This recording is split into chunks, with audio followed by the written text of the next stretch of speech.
Survivor Edge of Extinction Episode 7. Challenge Review. Photo.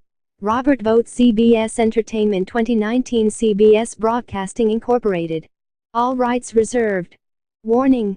Spoilers for Episode 7 of Our Head. The Edge of Extinction residents got their long-awaited moment to fight their way back into the game. Before we get to the first individual immunity challenge of the season, let's take another look at how Rick rejoined the game. The 6 castaways had to first make their way over a short rope crawl, collecting a bag along the way. After untying knots, each person will have to assemble a pole long enough to reach a key behind a cage door. Once they unlock that, they move on to the final phase, which is a vertical table maze in the shape of a snake. This isn't a new challenge by any means, as the locked door is a Survivor mainstay, and the snake maze was used just last season.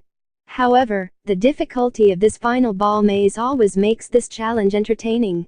You can rewatch this epic moment below.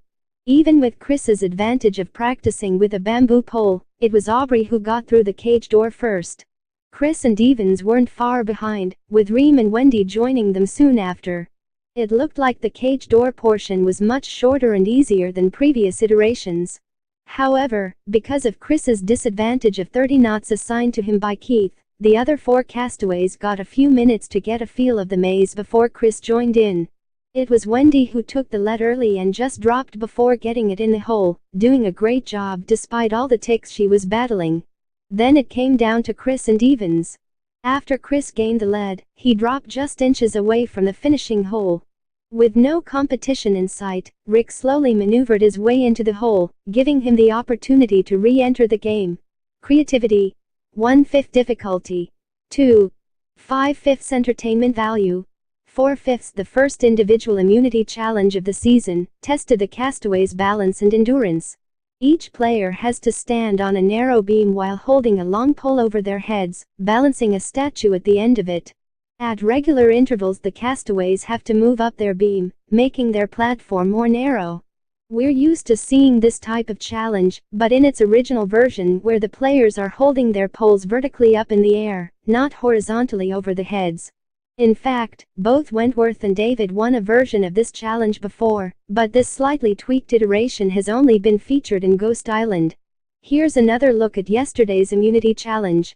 Ron and Gavin dropped their statue fairly quickly, and Wardog lost it on the first transition. Then Rick was eliminated, creating a relieved look from Kelly and Lauren. The strong wind claimed Victoria and Aurora's statue soon after. Following another transition, Wentworth's hands went numb and she dropped. Then came the final phase of the beam, which took out Eric, Julia, and David, leaving only 3 left.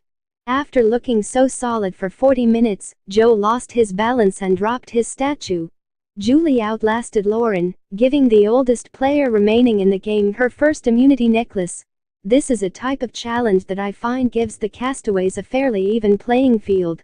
Some of the big physical threats in Joe, Lauren, and Julia made it far, but it also gave people like Julie and David a chance to step up, and wow, Julie definitely proved that she is here.